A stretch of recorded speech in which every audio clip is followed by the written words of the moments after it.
Hello दोस्तों, जैसा कि आप सभी जानते हैं कि एक बहुत ही इम्पोर्टेंट टॉपिक है, वो है आपका सस्टेनेबल डेवलपमेंट गोल। अब सस्टेनेबल डेवलपमेंट गोल में बच्चे होते हैं बहुत कंफ्यूज। मेरे हिसाब से आप भी बहुत कंफ्यूज हुए होंगे, लेकिन आज हमारी कहानी सुनने के बाद में आपकी कंफ्यूजन शायद ना रहे।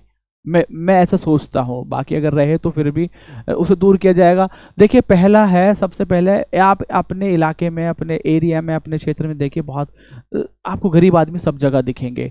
अब जो गरीबी है ना, सबसे पहले क्या है, एक गरीब इंसान है, उसकी आप कहानी सुनिए और उस कहानी के जरिए आप सारी सब चीज़ों को याद करेंगे।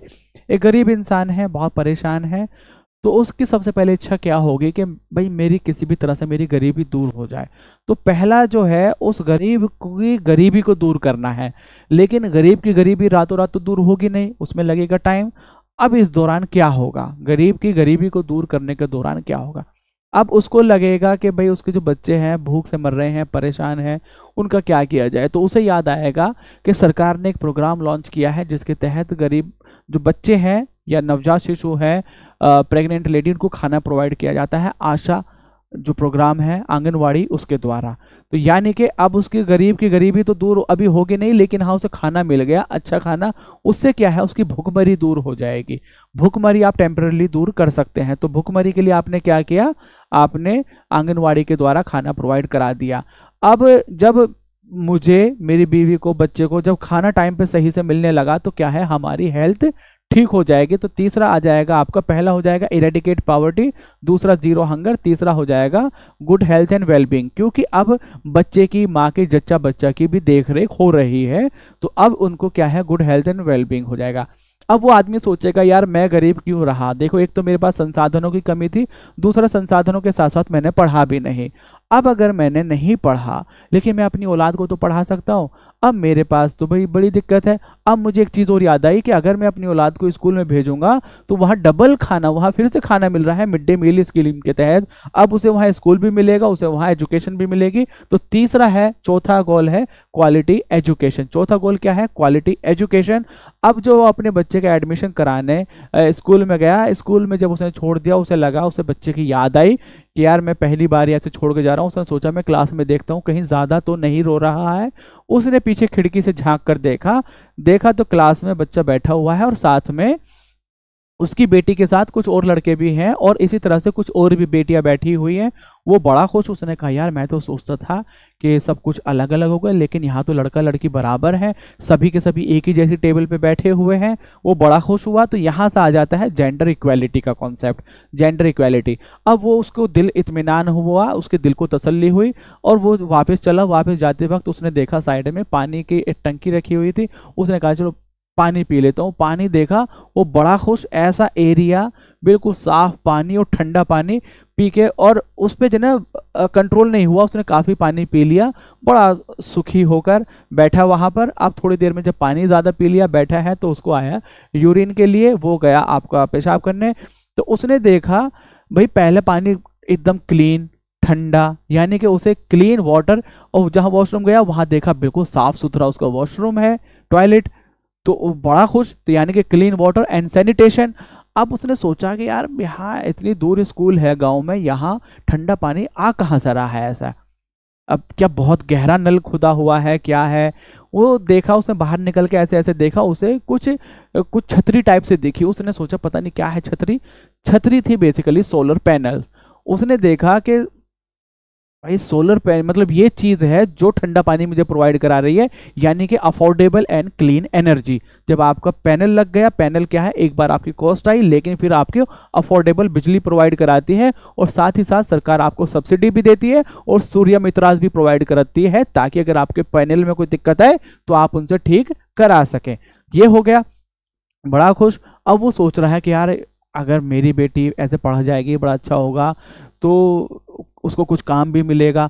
अब वो अकेला गरीब नहीं है, ऐसे लाखों करोड़ों गरीब हैं, तो सभी ऐसा सोच रहे हैं।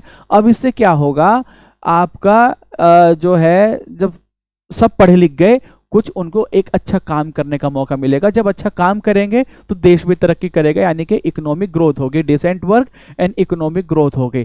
अब बात यहीं पर नहीं रुकी, अब ऐसा नहीं है कि हर बच्चा कुछ पढ़ के ही रुक जाएगा, कुछ बच्चे बड़े बनेंगे, बहुत इंटेलिजेंट होंगे, बहुत रिसर्च करेंगे, तो वो जाएंगे इनोवेशन करेंगे, इंडस्ट्री बनाएंगे, स्टार्टअप्स बनाएंगे, और साथ ही साथ इंफ्रास्ट्रक्चर बहुत तगड़े वाला डेवलप करेंगे। Industry, innovation and infrastructure.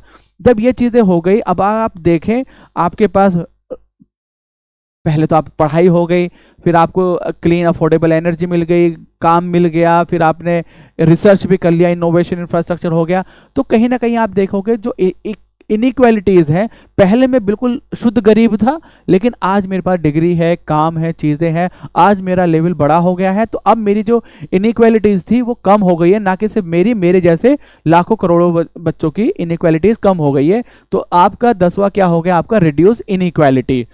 अब इसके बाद में आप सोचोगे कि यार सिर्फ आप अब बेटे के पॉइंट ऑफ व्यू से सोच रहे हो कि देखो कल मैं गरीब था, मैं परेशान था, तो बड़ी दिक्कतें थी, अब इस चीज को कंटिन्यू कैसे किया जाएगा। तो कंटिन्यू करने के लिए क्या है, आपको सस्टेनेबल सिटीज एंड कम्युनिटीज बनानी पड़ेंगी, ताकि जहां बच्चों की, गरीब बच्चों की मदद की जा सके, सस्टेनेबल सिटीज एंड कम्युनिटीज बनेंगी।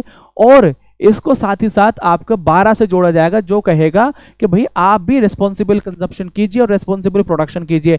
ऐसा नहीं है कि आपको प्रोडक्शन करना है तो आप जंगल के जंगल काट देंगे, आपको कंजप्शन करना है तो आपको जरूरत है 1 यूनिट की, आप 10 यूनिट बिजली चलाए जा रहे हैं, आपका एसी ही बंद नहीं हो रहा है, तो आपको रिस्पॉन्सिबल कंजप्शन करना है, रिस्पॉन्सिबल प्रोडक्शन करना है।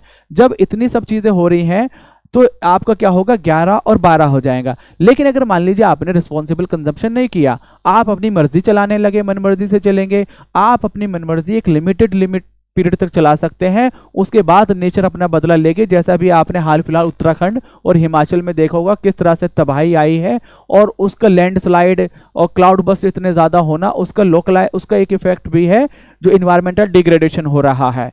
तो क्या है, नेचर फिर करेगी क्लाइमेट एक्शन। नेचर क्या करेगी, क्लाइमेट चेंज। उस क्लाइमेट चेंज से बचने के लिए आप लेंगे क्लाइमेट एक्शन। अब जब भैया नेचर तो है, नेचर गुस्से में हो गई, अब उसने कर दी बारिश, आ गई बाढ़, अब जब बाढ़ आ जाएगी तो सब जगह भर जाएगा पानी, पंजाब डूब गया, तो उससे क्या है, अब आप डूब गए तो आपका क्या है, लाइफ बिलो वाटर, अब आप पानी के नीचे आ गए हैं।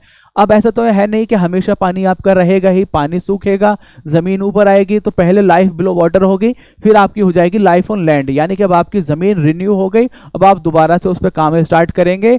और जब इतना सब चीजें हो गई हैं, अब आपको तसल्ली हो गई, आपको पता लग गया कि भैया पृथ्वी से, नेचर से झगड़ा नहीं करना है, वो खत्म कर देगी, तो आप करेंगे पीस, जस्टिस, और इस चीज को मनवाने के लिए आप स्ट्रॉन्ग इंस्टीट्यूशंस बनाएंगे, ताकि इस चीज को इंप्लीमेंट सही से किया जा सके।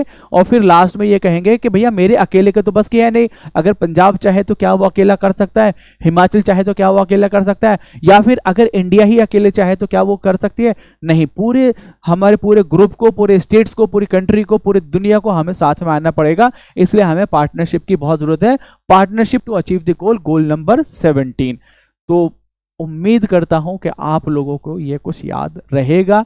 एक बार सुनिएगा, 2 बार सुनिएगा, याद रहेगा। मेरे हिसाब से तो याद रहना चाहिए, गरीब इंसान की कहानी है, याद रखिएगा, और अगर बेहतर लगे तो इसे शेयर भी कीजिएगा। Thank you, have a good day, bye, take care.